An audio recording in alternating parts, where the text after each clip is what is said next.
Halo Sabreker, apa kabar kalian semua? Balik lagi sama Bang Kim di channel Kaum Review. Hari ini Bang Kim akan ngebawain alur cerita baru nih guys, yang berjudul Alkemister Muda dengan Ilmu Tingkat Tinggi. Semoga kalian suka dan menikmati judul baru ini. Oke lah, buat kalian semua yang belum subrek, langsung aja di subrek. Juga tinggalin like dan komentar kalian sebanyak-banyaknya, karena kita akan langsung masuk ke dalam alur ceritanya.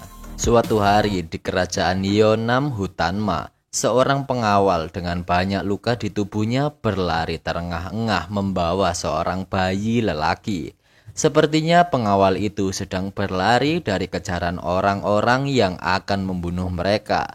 Karena tak memiliki pilihan lain, pengawal itu menutup mulut bayi laki-laki itu dengan sobekan bajunya, karena pengawal itu menginginkan anak itu tetap hidup. Lalu ia pun meninggalkan anak tersebut di sebuah dahan pohon besar. Pada keesokan harinya, seorang pria tua mengikuti seekor burung yang menuntunnya kepada sesuatu. Pria tua itu terkejut ketika mendapati burung itu menuntunnya kepada anak yang semalam ditinggalkan oleh pengawalnya. Ketika melihat anak itu, pria tua memutuskan untuk membawanya ke desa. Ketika dia sedang berjalan, seseorang muncul dan ternyata itu adalah rekannya. Ia juga memberitahu untuk diam karena ada seorang bayi laki-laki. Mereka pun membawa anak itu untuk menemui anggota keluarganya yang baru. Anak itu pun bertemu dengan keluarga barunya. Ternyata pria itu berniat untuk membesarkan dan melatih anak tersebut. Namun seorang dari mereka berkata jika membesarkan anak dan melatihnya bukan hal mudah. Lelaki itu juga berkata, karena aku tak punya tangan, aku tidak akan membesarkan anak itu atau mengajarinya apapun. Kakek bernama Jianggan berkata kepada lelaki itu, betapa dinginnya dirimu sejak lenganmu seperti itu, kepribadianmu telah berubah. Kakek tua berkacamata itu berkata, jangan berbicara seperti itu karena kita semua telah rusak di dalam. Kakek Jianggang membahas tentang kesepakatan mereka yang tidak pernah mengungkapkan identitas mereka satu persatu. Dan apakah kamu ingin mengungkapkan identitas kita satu persatu secara tiba-tiba? Lalu kakek Jianggang juga mengatakan, apakah kamu tahu tentang sarjana tampan dan dia lebih terkenal karena pengetahuan dan alkimia? Dan kakek berkacamata itu menjawab, jika dia adalah Ok Lihu yang pernah disebutkan hakim hidup dan mati. Mendengar hal itu mereka berempat pun terkejut. Lalu kakek Lihu berkata jika dia tidak bermaksud menyembunyikannya, dan menurutnya mereka telah saling mengetahui identitas masing-masing. Setelah itu kakek bernama Hyunso memperkenalkan dirinya. Lalu kakek Jianggang mengungkapkan identitasnya, seorang pencuri yang pernah disebut belati bermuka 1000. Kemudian kakek Feng Gaikyu adalah seorang pandai besi yang disebut sebagai tangan emas. Setelah mereka berempat mengungkapkan identitasnya, hanya satu orang yang tidak mau berbicara tentang identitas aslinya. Mereka pun berniat untuk menjadikan anak itu sebagai pewaris dari ilmu bela diri yang mereka miliki, dan agar anak ini dapat bertahan hidup di hutan Ma. Kakek Jianggan berkata jika kita harus mencari cara untuk memastikan apakah anak ini memiliki potensi atau tidak. Tetapi kakek Lihu yakin jika anak ini memiliki potensi dan dia akan tumbuh menjadi anak yang hebat. Tiba-tiba kakek Lihu menunjukkan sebuah cincin dan ia bertanya apakah ada dari kalian yang pernah melihatnya. Menurut kakek Jianggan, cincin ini bukanlah cincin biasa. Namun sayang sekali, jika ada kekuatan tertanam di dalamnya, ini akan sangat kuat. Kakek Sowan berkata, di dalam cincin cahaya murni, menengah terukir dan itu berarti altar yang menyalakan api suci akan jatuh dan dunia yang bersih akan datang. dan itu mungkin menggambarkan konflik antara pertempuran lama dan pertempuran baru. Namun mereka semua tidak mengetahui mengenai hal tersebut. Lalu kakek Lihu berkata, sekarang satu-satunya yang tersisa untuk dilakukan adalah memberi nama anak ini. Kakek Jianggan mempersilahkan kakek Lihu untuk memberi nama karena dia adalah yang tertua. Kakek Lihu mengingat jika dia tidak dapat menyelamatkan anaknya yang terkena penyakit karena ia mendapatkan tugas. Namun dari pengalamannya, akhirnya kakek Lihu memberi nama Unsuwul pada anak itu. Dan pada akhirnya mereka akan mengajari setiap kemampuan yang mereka miliki hingga titik darah penghabisan. 10 tahun kemudian di hutan Ma, kakek Lihu menegaskan kepada Suwul tidak diizinkan untuk bergerak sampai hafal semua nama Kaisar Hyong Chora. Dan ini adalah Suwul yang telah berumur 10 tahun. Master Jianggan yang berada di sana lantas bertanya, apakah kamu habis dimarahi karena tidak bisa menghafal nama-nama penguasa Yeongcho? Dan Suwul menjawab jika dia benar-benar bodoh. Dan Master Jianggan pun mencoba untuk menenangkan Suwul yang terlihat tak bersemangat karena terus dimarahi. Tiba-tiba Suwul bertanya kepada Master Jianggan, apakah Master Lihu benar-benar tidak bisa hidup lama? Kemudian Master Jianggan menjelaskan kepada Suwul tentang Master Lihu yang telah hidup lebih dari 800 tahun berkat emisi energi yang hidup selama ratusan tahun itu membodohi surga, dan sekarang dia adalah lelaki tua dengan inti yang rusak. Itu wajar baginya untuk menjadi tua. Setelah itu Master Jianggan memberikan Suwul buah persik. Suwul pun terlihat sangat senang dengan pemberian Master Jianggan.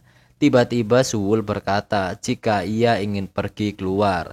Namun Master Jianggan berkata bahwa kamu tidak bisa pergi karena Master pertama berpesan kepada Suwul tidak dapat meninggalkan desa sampai kamu melewati gerbang Seontai. Seontai adalah gerbang spiritual. Master Jianggan pun pergi dan berjanji akan membawakan buah persik yang banyak jika dia belajar dengan baik. Dan terlihat Suwul masih belajar di malam hari walaupun dia terlihat mengantuk. Dan tiba-tiba Suwul kaget karena mendengar suara kambing. Suwul pun keluar dari kamar dan menemui Master yang sedang memberikan makan kambing. Suwul pun menawarkan diri untuk membantu memberi makan kambing.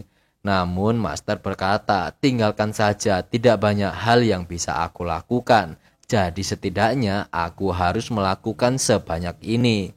Namun Master itu berkata kepada Suwul, jika kamu ingin melakukan sesuatu, peliharalah kambing ini untukku. Suwul pun terlihat sangat senang karena bisa membantu Master. Sambil mengusap kambing itu, Suwul mengingatkan kambing ini ditangkap dari luar dan banyak hal menakjubkan di luar. Apakah dunia luar benar-benar berbahaya? Dan Master itu berkata kepada Suwul, anak kecil sepertimu tidak akan bertahan selama 2 jam. Itu sebabnya Mastermu sangat serius dengan pendidikanmu. Suwul yang mendengar hal itu terlihat menjadi tak bersemangat. Master pun menyuruh Suwul untuk duduk di dekatnya. Ketika Suwul duduk di dekat Master, Master pun berkata jika Suwul cukup pintar untuk pembelajaran yang cepat, tetapi kamu tidak terlalu berbakat dalam hal menghafal sesuatu. Dan Master pun menyuruh Suwul untuk mengingat yang ia katakan dan meminta Suwul untuk mengukir kata-kata itu di hatinya. Dan Master pun mengucapkan kata-kata itu kepada Suwul. Namun di sini kata-kata masih rahasia guys. Master juga berpesan kepada Suwul agar tidak memberitahu hal ini kepada siapapun dan tetap di antara mereka saja. Pada 5 tahun kemudian, Suwul yang berumur 15 tahun sedang menghafal nama-nama tanaman obat dan cara membuat obat. Ternyata Suwul menyampaikan hasil hafalannya kepada Master Lihu yang sedang terbaring di tempat tidur. Di penghujung harinya dia merasa senang karena berkat Suwul ia pun menyampaikan satu pesan terakhir kepada mereka semua tentang hutan Ma yang jika sekali masuk ke dalamnya maka tidak akan pernah bisa meninggalkannya, tapi sebenarnya memiliki jalan keluar. Mereka pun terkejut ketika mendengar hal tersebut. Dan Master Li Hu menceritakan ketika dia muda ia adalah seorang tabib kerajaan. Dan ketika ia bertemu dengan lelaki yang sekujur tubuhnya dibalut dengan perban, ia mengatakan jika ia terluka saat melarikan diri dari hutan Ma. Dan lelaki itu berkata jika dia telah membunuh seekor naga tua. Master Sowan berspekulasi jika tempat di mana naga tinggal itu pasti dipenuhi dengan aura dan mungkin dikelilingi oleh kolam atau gunung berapi. Dan jika Soul ingin meninggalkan hutan Ma, maka kita harus menemukannya. Master Li Hu pun memanggil Soul dan ia berkata kepada Soul untuk meninggalkan hutan Ma dengan segala cara.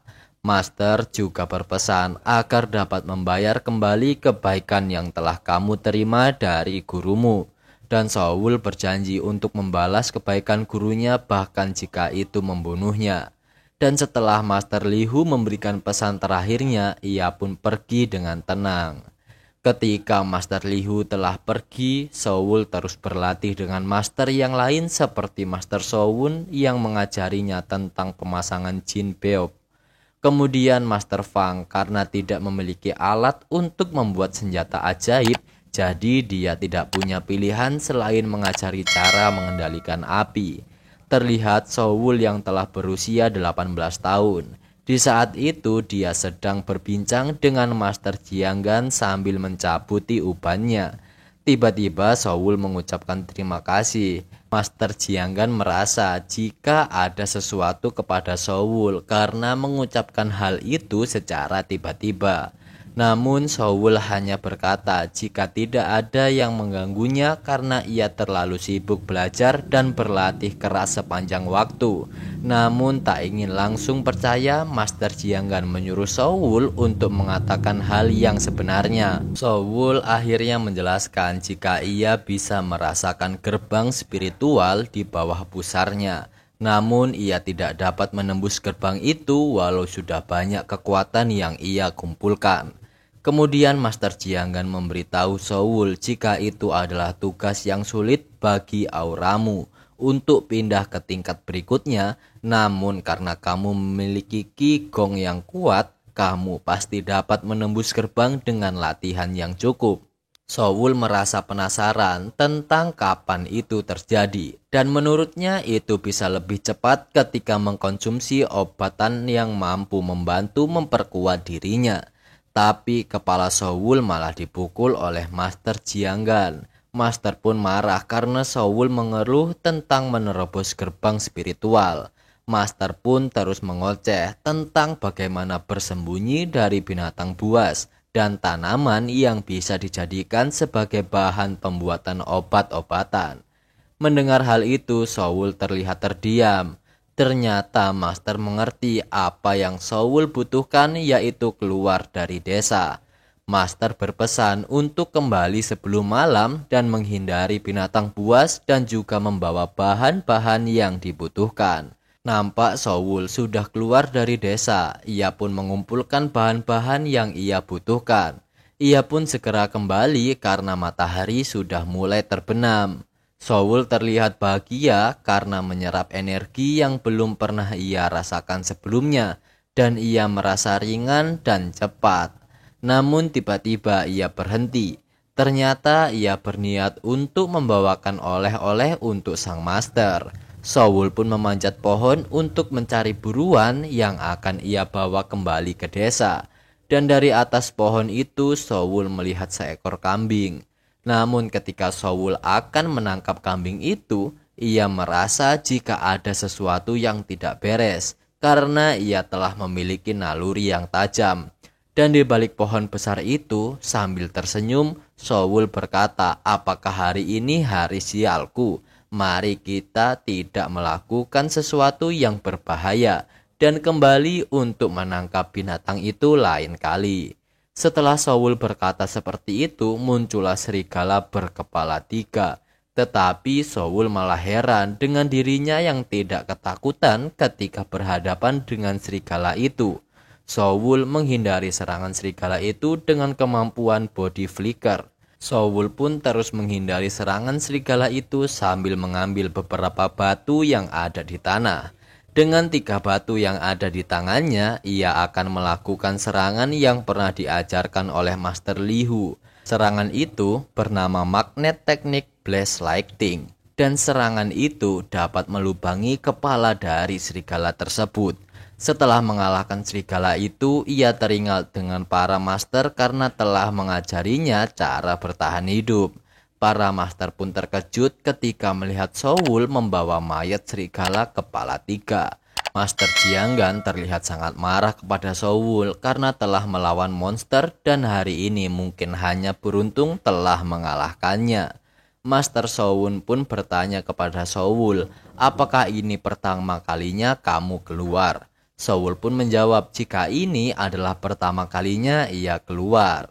Ketika ditanya kenapa kamu keluar, Soul menjawab karena gerbang terlalu sulit untuk ditembus dan tidak ada tanda-tanda saya akan menembusnya dalam waktu dekat. Ia pun mencoba menghemat waktu dengan mendapatkan bahan-bahan untuk membantu menembus gerbang lebih cepat. Apakah begitu? Sekarang setelah kamu melihat bagaimana rasanya di sana, apa pendapatmu tentang hutan-hutan? Tanya Master Sowan kepada Soul. Soul pun mengatakan tentang apa yang ia rasakan ketika berada di hutan. Ia mengatakan jika ia kebetulan bertemu dengan serigala berkepala 3. Tapi itu tidak berbahaya sama sekali. Dan ketika saya menyerap ki, rasanya seperti jantung saya meledak terbuka.